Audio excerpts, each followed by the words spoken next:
আসসালামু আলাইকুম এভরিওয়ান। আউটলুটের পক্ষ থেকে সকলকে স্বাগতম। আমি আছি আউটলুটের বাংলা এবং আইসিটি ইনস্ট্রাক্টর তানিম।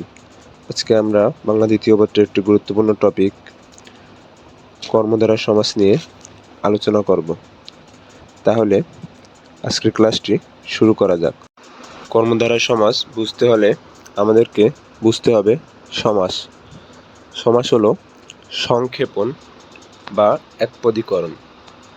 যেমন উদাহরণ হিসেবে আমরা দেখতে পারি সিংহ চিহ্নিত আসন, যা সংক্ষেপণ করে হয়েছে সিংহাসন। এখানে সিংহ চিহ্নিত আসনটি হলো ব্যাসবাক্য এবং সিংহাসন হলো সমস্ত পদ। সমস্ত পদের দুটি ভাগ রয়েছে, একটি হলো পূর্বপদ এবং অপরটি হলো পরপদ। এখানে আমরা দেখতে পারি সিংহাসনে সিংহ হলো পূর্বপদ এবং আসন হলো পরপদ। কর্মধারয় সমাস। কর্মধারয় সমাসে মূল প্রাধান্য পায় পরপদ। আমরা একটি কৌশলের মাধ্যমে, ছন্দের মাধ্যমে এই কর্মধারয় সমাস মনে রাখতে পারি। পূর্বপদের ব্যাখ্যা পরপদে পায়, উভয় মিলে কর্মধারয় সমাস হয়।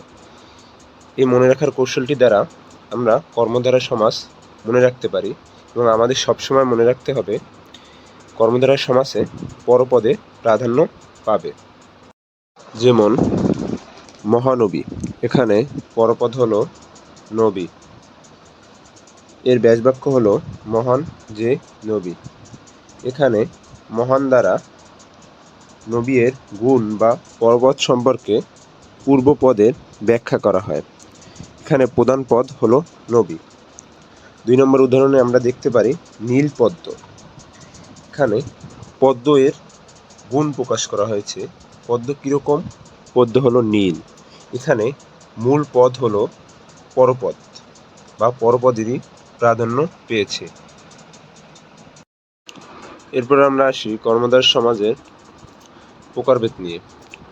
কর্মধারয় সমাস কয়েক প্রকার হয়ে থাকে, যেমন মধ্যপদলোপী, উপমান, উপমিত ও রূপক কর্মধারয় সমাস। মধ্যপদলোপী কর্মধারয় সমাস।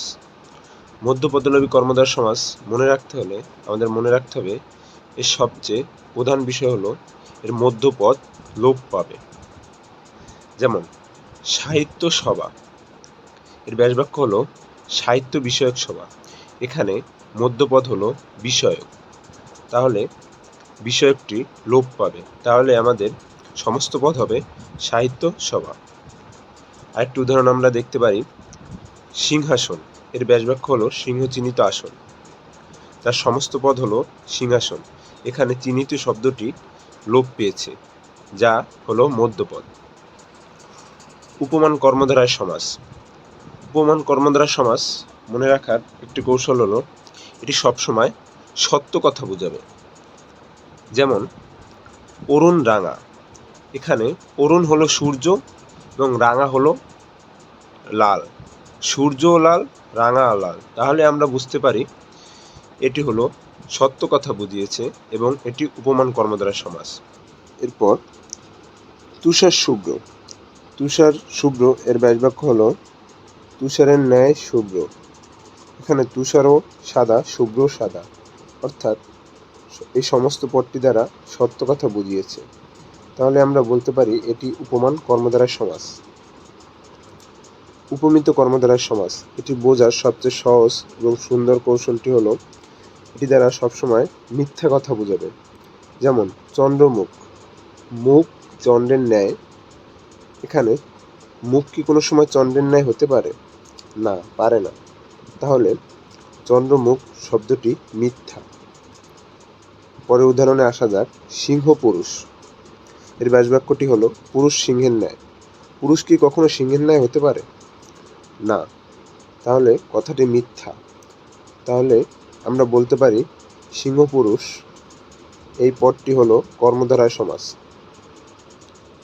রূপক কর্মধারয় সমাস, এটি বোঝার সবচেয়ে সহজ উপায় হলো এটি দ্বারা কল্পনা করা বোঝাবে বা দেখা যায় না এরকম কিছু বোঝাবে।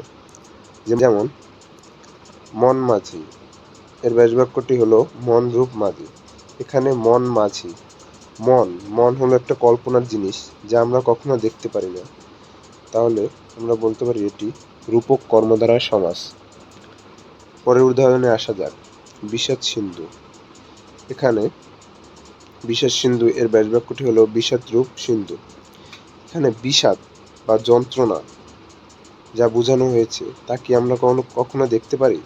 বিষাদকে শুধু আমরা অনুভব করতে পারি। তাহলে আমরা বলতে পারি এটি হলো রূপক কর্মধারয় সমাস। তাহলে আজকের ক্লাসটি এই পর্যন্তই। সবাই ভালো থাকবেন, সুস্থ থাকবেন। আসসালামু আলাইকুম।